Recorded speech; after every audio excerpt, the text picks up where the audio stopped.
I But remember. it's funny though. It's like any kind of big experience or like people take that to mean they're special Mhm. and that they are the chosen ones. It's like it happened a lot. Like every person who drinks ayahuasca, not every person, this is exaggeration, but there's a lot, at least where I live, there are a lot of ayahuasca shamans. And I remember back in the day, it's like acid folks used to be, Jesus would come out a lot of people with acid for some reason. There's a lot of old acid heads that had a moment where they thought they were Jesus. 3,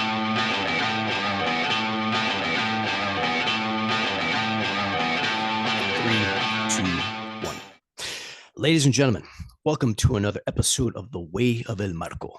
I'm your host, Marco Antonio Alvarez. This is episode 10, Roman numeral X. Today we have a wonderful guest, an old friend of mine. Ladies and gentlemen, I'd like to introduce to you Dr. Brian Kelch. Hey, What's thanks. up, buddy? How you doing? I'm doing great, man. Good to see you. What a roaring applause. It's they're a really chill audience. The live studio audience. Yeah, exactly. Hold on, I forgot to turn on the button. Applause, applause. I get one of those. Thank you for joining me. Really appreciate it. Happy to be here. Awesome, man. And for the people at home watching, behind Dr. Kelch is an actual real library. It's not a Zoom library like a lot of us like to use. It's actually real, right? And today I want to get into what he's been up to for quite a while. He and I would we used to live a lot closer to each other than we do now, and we would get together and have amazing, wonderful conversations about all kinds of cool stuff, all kinds of weird stuff, right? And yes, I did say doctor, right? And no, he's not a medical doctor. So it's not going to be like one of those memes where it's like, is there a doctor in the house? And it's like, yes, can I help? And it's like, this man is dying. And he's all, aren't we all? So, Right. so, all right, buddy, if you can tell us, like, what's your PhD in? What's it in? Yep. The degree is broadly philosophy and religion. More specifically, I was doing kind of comparative stuff with and kind of You, a psychedelic phenomenology. Looking you at, froze out for like 2 seconds. You said oh, I'm comparative. sorry. Yeah, you're good. You're good. It's pouring rain here, so hopefully Gotcha. my connection stays. But yeah, looking at Indo-Tibetan Buddhist philosophy in relation to time and timelessness, and using that as a model and a vocabulary and a philosophical kind of architecture to examine more fully psychedelic states or experiences of assumed timelessness or feelings of being outside of time, the implications of that kind of philosophically. Episode 10 is going to be badass. All right. light field of It's subject. gonna be light. It's gonna be light. Put your strap on, kids, because we're gonna go deep. Um, all right. So then, if you could sum up your thesis, I mean, or did you just sum it up right there? Yeah, there's different levels of summing up.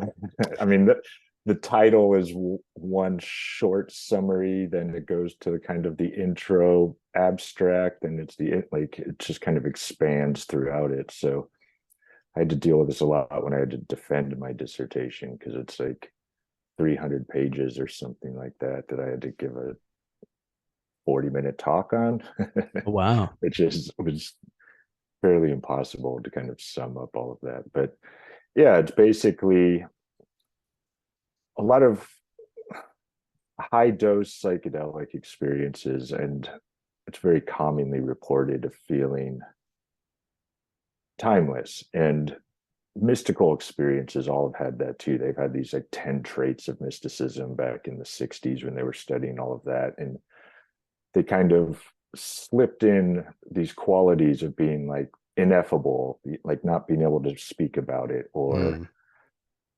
multi-dimensional, like space gets weird and warped and twisted. And then they'd say timelessness, just as like, did you experience timelessness? Yes, I did. It's like, what does that actually mean? What can you experience timelessness? What is the nature of experience that could be possible? Or is that, are you tripping? Is it not timeless? It feels different. It's dilated or contracted, or so there isn't. When I started this dissertation, this was like a decade ago, or a decade before I finished. Oh, I wow. finished a few years ago, but it was a while. There wasn't the same kind of focus on psychedelic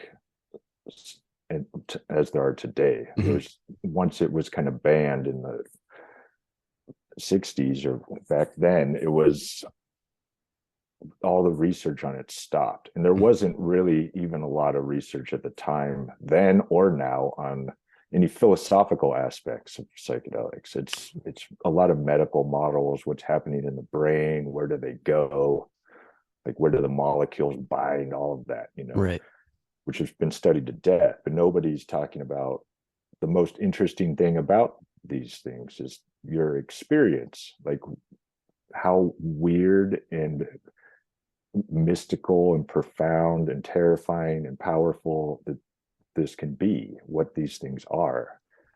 So it was basically focusing on one little sliver of that and using Buddhism as the framework. Just because Buddhist traditions have spent hundreds of years refining a language for inner states of consciousness. And Western world has spent an equal amount of time looking at the physical world and Mm. science and technology and all of that. So we Hmm. don't have the language in English really, or in our culture for these types of states. I mean, for example, we have the word mind, we have the word consciousness. For a normal person, it's not clear if there's a difference between those two words, what they mean. Like they're not very robust, fleshed out definitions for these things in a Western consciousness. I mean, there's different fields that will say different things, but we're kind of not in agreement on all the language of that. So I used these philosophical traditions, specifically Vajrayana traditions, to borrow their language really and their philosophical structure. So I'm still studying it, but I've been learning classical Tibetan as well, so I can read these texts in their, one, a lot of the texts aren't translated, and two, it's the same issue arises. You can't translate 12 different words for mind and consciousness or whatever they have in Tibetan into English, because we don't have as many options. You end up using the same term for many different nuances that are there in the Tibetan. So there's a richer kind of palette of colors to paint a kind of philosophical picture if you're using these traditions. Sure, that makes sense. Yeah, you answered my question because this because I was about to ask you. I was like, well, why that particular flavor of Buddhism, right? Yeah, And what you say makes a lot of sense because I mean, they go deep. They get weird, right. right? Oh And yeah, it's far out. It's as far out as you can get, but in my why? opinion. Yeah, yeah. So I mean, so that's the thing, right? So you've got. Would you say Zen exists on one side while Tibetan Buddhism exists in kind of like the other side of the spectrum of what Buddhism is Well, defined there's all as? that in the Indo-Tibetan took its own route, Indian and Tibetan cultures, and then the Japanese and Zen and Chinese, all of that kind of. So there's big cultural differences. Mm-hmm. Something unique kind of happened in Tibet, where these like Dzogchen traditions and these Vajrayana esoteric traditions really like flourished. And those, just by my own chance and my own teachers that I've met, is where I've focused. I mean, and I think they have a much more rigorous philosophical tradition. Mm. Zen is a much more simplified kind of approach. I mean, I think if you look at Vajrayana, it's full of iconography and colors and scents and rituals, and there's a lot of like ex-Catholics that become Vajrayana, because it's a lot of the ritual and the pomp and all of that is there. And that's where all the tankas, those big art pieces of all the multi-armed deities and like lots, yeah, exactly, lots of symbolism and lots of all the practices revolve visualizations and mudras and practice, like movement and body, speech, and mind, basically. Where Zen is like none of that. Just cut it all, absorb it all. Like, no, it's a blank wall, it's just staring at nothing. There's no iconography. And so it's different approaches to the same goal, Right. but you're not going to have all the rich kind of philosophical tradition that goes with it, because there's a lot of that in Vajrayana. Yeah, that makes sense. You brought up, used a word when you were describing esoteric, right? Yes. Is there like a, I guess, for that flavor of Buddhism, is there like a almost occult type history as well? Because I mean, wasn't there also like, was it the animalist, the Bon, was it pronounced Bon? Bon, yeah, it was Yeah. the indigenous people in Tibet before Buddhism came. So, and it's very has a lot of relationships with Bon traditions and a lot of the rituals, like the daggers, and it's very shamanic. And I think that's a big reason why there can be a lot of overlap with kind of a psychedelic perspective, because their rituals and their tradition came out of kind of a shamanic culture. So, but there are actually a side note of it too, is there's a lot of speculation in some academic circles of ritual psychedelic use in early Vajrayana traditions as well. So, Oh, like any, but have they like found any evidence for like specific type of psychedelic? I mean, usually possibly some kind of mushroom. It's generally those, they're around the those area. pesky And mushrooms. yeah, they seem to pop up. It's so okay. So I want to ask you a question that's going to be probably a weirder side of Tibetan Buddhism and the Tibetan rainbow body. Are you Right. okay? Yeah. So what I know about it is literally when these monks get to a place to where like, all right, it's time for me to die, and now I'm just going to meditate and shrink my body, and Right. my head's going to stay the same size. Yeah. What's said is all that they go into like a tent or something, some sealed off thing, and rainbows will emanate off this around the lama or around the sky and all this, and what's left over after all of that is just fingernails and hair. Apparently the fingernails and hair don't go rainbow. No, That I think it's the collagen that that can't. that shit's a little above my pay grade, so I don't know what all of that works. Well, I just wanted to check in with you because I think that's like even like a even weirder aspect of Right. that There's these. there's a million weird tunnels in that world. It it goes and goes, it's very interesting. I mean, the one I looked at was this idea, they call it a duji in Tibetan. It means fourth time. And it's Fourth very time. fourth time. It's very specific to that tradition, to Dzogchen tradition. And they basically, all Buddhism kind of considers time to have three parts: past, present, future. And they use that to kind of, back in the early days, to analyze a moment and how far is a moment from another moment, or does a moment have a width, does it have a duration, does it have there's a lot of thought that went into that, just because they claim that the world is impermanent, Mhm. right? That's the basic teaching of Buddhism. And if it's impermanent, then nothing, how impermanent, is there anything that lasts for any amount of time? And that's how they shrink down to kind of a moment. And a moment is who knows? Is it like there's debates on other sides? It's like, does time have gaps between moments? Can you notice the gaps? And they say you can. If you pay attention enough, you can see spaces between moments and be like, and you can't. So you anyway, back past, present, futures three times. And the Dzogchen tradition basically says there's a fourth time that's beyond it's when subject and object starts to get flimsy, like it starts to be revealed that that separation is somewhat of an illusion. And what appears in that is this time, I called it omnitemporal.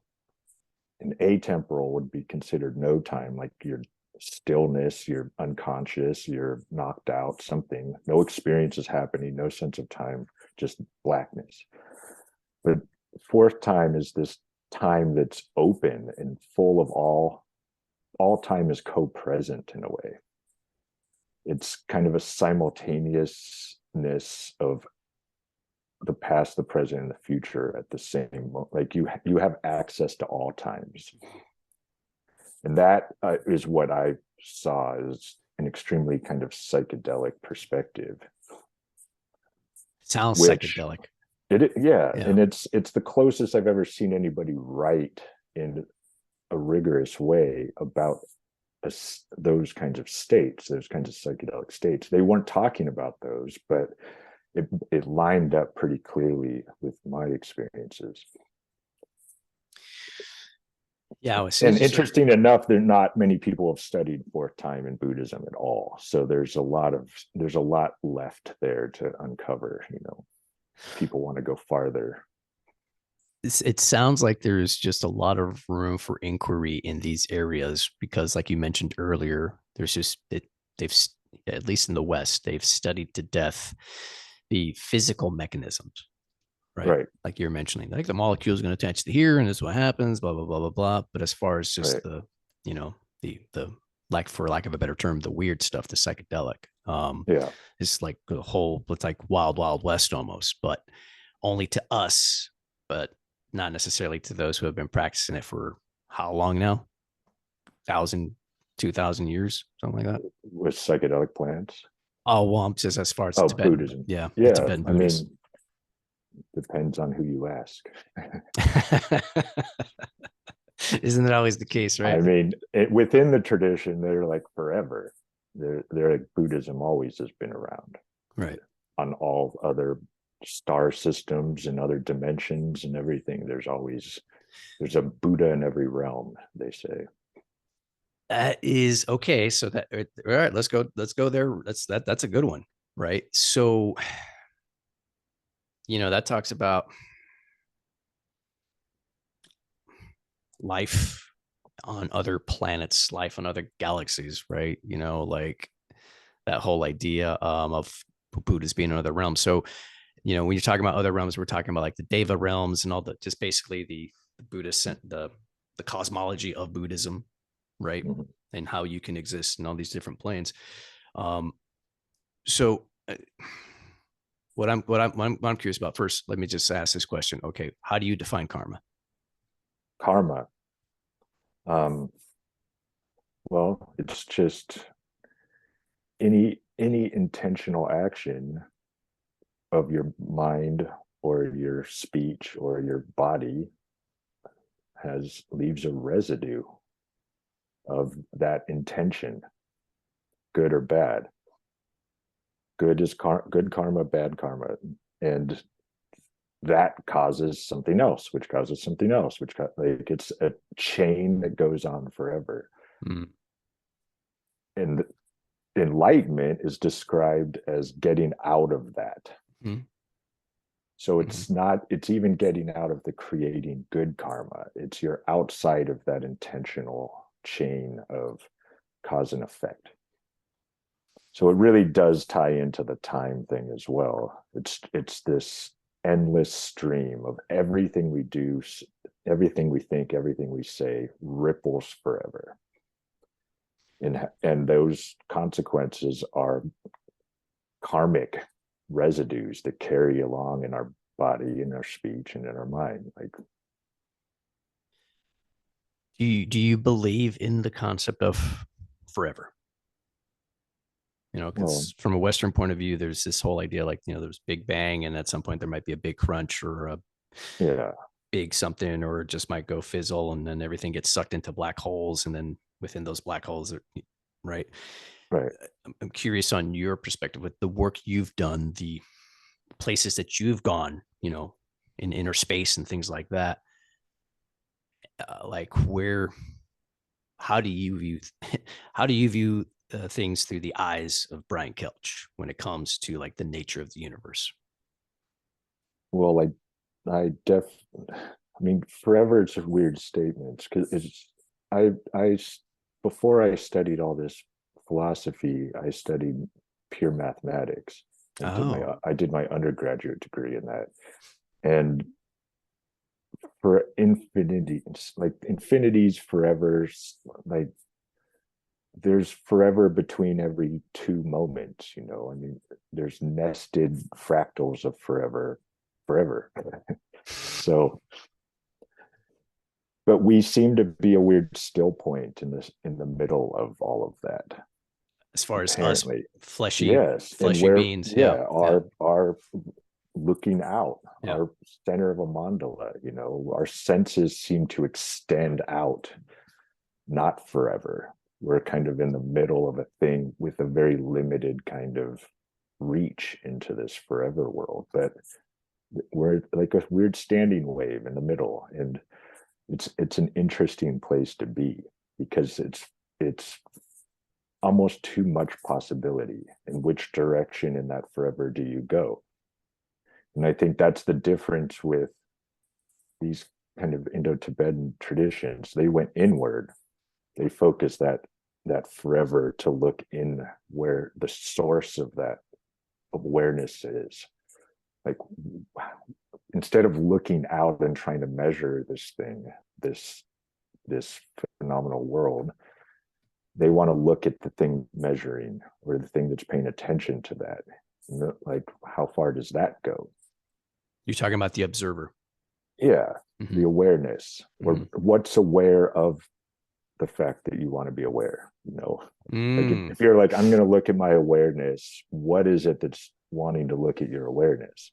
Is it the same thing looking at itself, or these are good questions to ask. They're actually very good ways out of psychedelic tough spots as well. When someone's having a Well, quote it's unquote bad trip. things are getting a little out of hand and intense and heavy, and there's times where you want things to kind of stop or slow or relent a bit. A place you can always go is that what is looking at all of that, what is paying attention, what is overwhelmed by that, what part of you, and that awareness is always outside of all that. It's not part of it. What see, I love this kind of stuff. This is mind blowing, and these are the conversations that we would have, right? Yeah, Hanging out and stuff like that. And I am continually fascinated by the fact that this is even a thing, right? right. That right, and then Yeah, that you and I are looking at each other through this interface, right. right?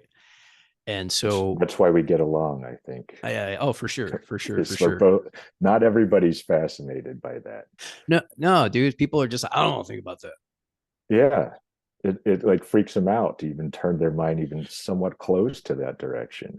It's that infinite. I think it's a cliff people don't want to peer over the side of. Oh, it's too scary, dude, because it's Yeah, all but unknown and weird, and it's just like it's always like, well, just here, just eat this mushroom, dude. You'll feel better. Like, yeah, well, then you meet certain people that also like to peer over or behind the curtain, and you're like, we're homies. We can peer together.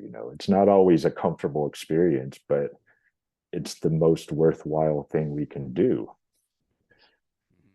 well, let me ask you this question then, because you know there's been a lot of talk, especially with AI, right? But I'm going to back it up a little bit before AI. But the talk of AI has been around since the 50s, right? Yeah, Depending on your perspective, right? yeah, um, ever since the Matrix came out and the whole idea of reality being a simulation. Mhm. Is there anything like that that pops up in the Tibetan tradition, or is there anything like that that's popped up for you in your studies where you're like, maybe we are and whatever? Like, I'm just curious on your perspective on that. Mm. Well, I think the idea of samsara probably comes fairly close, or Maya, the delusion. Mm, I mean, that's the foundation of these traditions, is that we are deluded. We are seeing the world incorrectly. mm-hmm, We think that there's a this and that, or there's an out there and an in here, and there's some sort of difference between you and me, or thoughts and we're perceiving an other. And that's the basically what they say is the ground of reality is the ground. I mean, everything, it has a way it is. And the way it is prior, we're getting these temporal things, to being awake, like a Buddha, or being deluded, falling into samsara. And it's just that very first moment of not recognizing appearances as other. Like when appearances are seen as other, you a self develops and you fall into this deluded perspective. But there's a way out, which is you can use those same things to recognize it all. And these tools exist. There's tools out there. There's a million ways and a million traditions and a mm-hmm. million avenues. And whether they all go to the same place is up for debate. I mean, those are the perennialists who all think that. But I What do you think, think? I think, I think there's a lot of traps. I think there's a lot of initial people have an initial kind of instinct, or forced into it through trauma or through some practice like yoga or running or ecstatic dance or whatever. They have a glimpse of some kind of expanded state, and without a proper kind of nuance and rigor to unpack that, it becomes another delusion very quickly. Mm, And I think then it makes it harder for people because their ego has co-opted an actual legitimate way out and then took it as another part of themselves. that's hilarious. Yeah, it's a bummer. It's a big bummer. It's like the cosmic joke, it's like every time you're in this kind of straitjacket of your ego really is good at circumnavigating all your work and getting a lot of like pride that comes with it, and power, and everybody wants to teach, and everybody's a shaman, and everybody, it's just the name of the game. It's funny you said that everyone's a shaman, right? That was Yeah. just back to the to the scene where every other dude's a shaman and every other chick's a Yeah, whatever, and a priestess. the priestess, right? And dude's like, dude, it's all in ceremony, bro. It's Yeah, just like, the plants told me I need to serve uh, everybody, that yeah. I'm I'm a like, which shaman which now. which plant was it, bro? Yeah, The yeah. coca plant. He's like, yeah, how'd you know?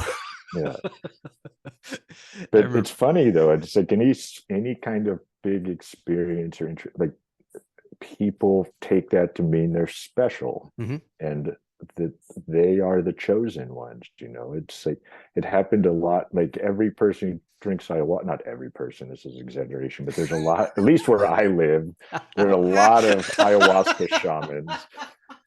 And I remember back in the day, it's like acid folks used to be, Jesus would come out a lot of people with acid for some reason. There's a lot of old acid heads that had a moment where they thought they were Jesus, like they were carrying the sins of the world, and they had this whole experience. And it's interesting that these things pop up even with people that have no affiliation with Christian traditions. That's so cool and crazy at the same time. Uh, so like, okay, I, I mean, dude, there's so much. All right, because now bringing up that whole thing, dudes thinking they're Jesus, right? So the first thing that popped into my mind was this idea of Christ consciousness, right? Yeah, And how a lot of people have made the comparison of Christ consciousness with Buddhahood, right. right? And so were these dudes, these acids heads, were they just saying it because that's what they were able to relate to because they weren't really exposed to Buddhism? Or Right. is there like a specific connection with the, it's probably more like that. It's a cultural thing that they grew up with. And they're just like, dude, I'm Jesus. Probably. I Right. mean, we only know what our we have language for. You're Right. not going to draw kind of conclusions about your states of mind if you've never studied and looked at the, the variety of states of mind that people have studied. Mm-hmm. I mean, that's why studying philosophy is so worthwhile. I think for me, it's like you learn how everybody has thought about these problems that we think about all the time over thousands of years, you know. And a lot of people who haven't been trained in that, or they think these kinds of basic philosophical, like, what if it's all just a simulation? Like, these aren't very deep conversations of philosophical conversations about like simulations and things like that. It's like this is mentality coupled with AI and psychedelics that we're putting magic back into our tech world because every new thing is now a new oracle for the Western world. And it's like we're framing it in these, it's like when we're our humans machines, our humans like the internet now, our humans like it's like we only compare ourselves to our most recent technologies. So that's all we have language for. So it's like AI is getting so close to fooling people that now they're like, well, what if we're fooled by AI all the time? That's what it always has been about. And it's like, okay, what if? It's just another, it doesn't get us anywhere to make that assumption. Because then what if the guy who built the AI that built us is another, it's just like it goes turtles all the way down. Pretty much. I And that yeah, that's the thing. It's even if this was in some sense it kind of is a simulation because right, like on per language of physics, it's a whole lot of more empty stuff than there is solid stuff. right, So right, yeah, that in itself is already weird. Where I'm just yeah. trying like, so how do these whatever decide to like group up and create this meat suit of mine, and then I can have these like, how does that even work, dude? Right. Yeah. Right? All of our senses are, I guess you could say, virtual. I mean, you're creating an image of color based on wavelengths. Dude, we had a conversation once when we were talking Yeah. about the present moment, and you were telling me you're like, dude, it's all delayed if you think about it. Like you really don't have this glimpse of the present moment because you got to wait for the light to hit the thing, and then the thing to go through Right. here, and boom. And I was just like, oh my god, dude, you're right. And it's not simultaneous. Like your present is slightly behind or ahead of mine. It's depending on where you're standing, from where the light is coming, where the sound's coming, and how your thoughts are moving. It's like we don't live in a simultaneous world. So it almost sounds like right, and that there are certain topics in philosophy or even topics that people want to bring up that almost like you mentioned, they're just what's the point? It's just turtle shells all the way down, dude. Like that's just you're looking at the wrong thing and you're Yeah. asking the wrong question, right? Um, we're gonna have to wrap it up soon here in a minute, Right. but this has been a Speaking of fascinating. time, Speaking of time, yeah, all right, this has been an extremely fascinating conversation.